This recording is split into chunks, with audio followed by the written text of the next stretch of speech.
Hey folks, lack of response here. It is time for another round of the good, the bad, and the weird. Today we are talking about this knife, the Guthrie. Let's go over to the tabletop and take a look. Here we are looking at the Guthrie, named for the designer Jason Guthrie. We're going to talk about the good, the bad, and the weird. The good being things I like, the bad being things I dislike or count against the knife in some way. And the weird just being things that make it different and interesting and caught my eye about it and all that goodness. Of course, we start with size comparison, with measurements and size comparisons. We are going to measure this way. So we're looking at about 4 inches of cutting edge, maybe a smooch over on the total blade length. And depending on how you can angle it, maybe a hair over 9 inches. So, kind of a long straight knife. Let's do some size comparisons. Large Sebenza 21. The large Sebenza 21 doesn't seem all that large compared to most of what I own. And the Spyderco Manix. Size comparisons. Okay. So let's zoom in a little bit. Can I zoom in a little bit? There we go. So, this has a 20 CV blade in black PVD finish. Similar finish on the titanium frame with a bolster lock. Yeah, there's a steel lock bar insert in there, it looks like. And some nice carbon fiber scales laid on there. Yeah, those are the screws holding the scales on it. Okay. And titanium pocket clip, and I think there is a lanyard pin right there. So those are kind of the general features. We have a 20 CV drop point blade with crown on it because I use my knives.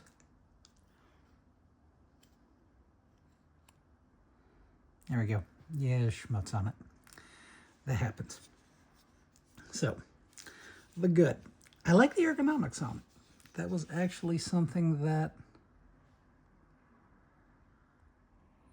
caught my interest on it when that made me interested in Jason Guthrie's designs to begin with.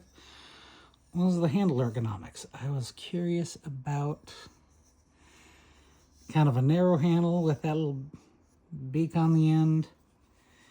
And the way if you hold the handle straight, the blade is canted slightly downwards. I was curious about those ergonomics, but I was not up to paying custom knife prices to try them out. So when We Knives did a production version with him, I was very happy to try it, and I like what I got. I like that little thumb rest there. I like this little finger rest area there. Action's really nice. The sound's very nice. It is not super thick in terms of blade stock. The hand is a little thicker, but it is contoured. So, here's a thickness comparison. A little bit thicker than a Sebenza, but it's that nice. You can kind of see there. It's got a curvature to it. It's contoured. So it's a comfy handle. Nice long straight blade.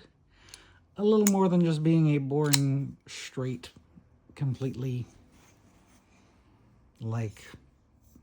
straight line of a knife. It's got a little bit of an angle to it.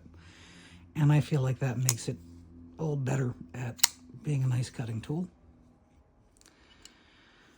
I like the front flipper on it. Makes it very easy to open that way. And very easy to thumb flick. Only gripe with it, the bad, is very limited on this knife. My only big gripe is, of course, now that I'm on camera, it works perfectly. I often have a hard time spidey flicking this knife because, as you can see here, the thumb stud sits right on that bolster lock, so it is tricky to catch it just right Now I'm feeling it. Without actually putting more pressure on the lock bar. So it can be tricky to spidey flick. That's my only gripe, because I like spidey flicking, but I can always front flipper it or just unflick it. So it doesn't really give me a negative experience of the knife unless I'm trying to spidey flick it.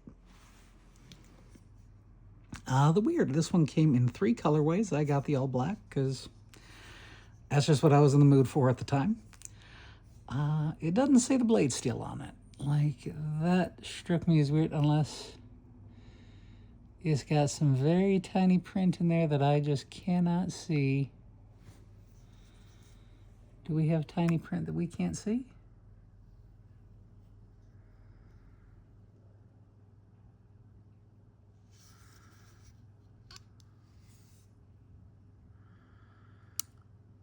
I don't know. You tell me in the comments. Is that tiny print that I just can't read, or is that just a mark? I don't know.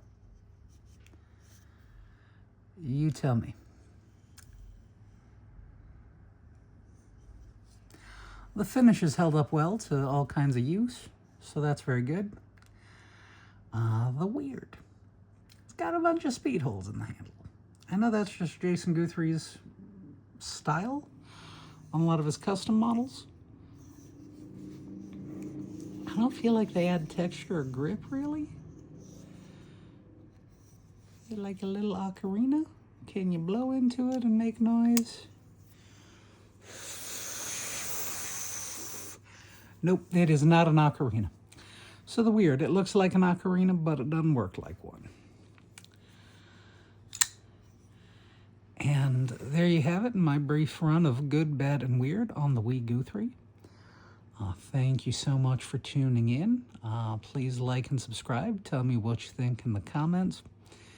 And stay tuned for more later.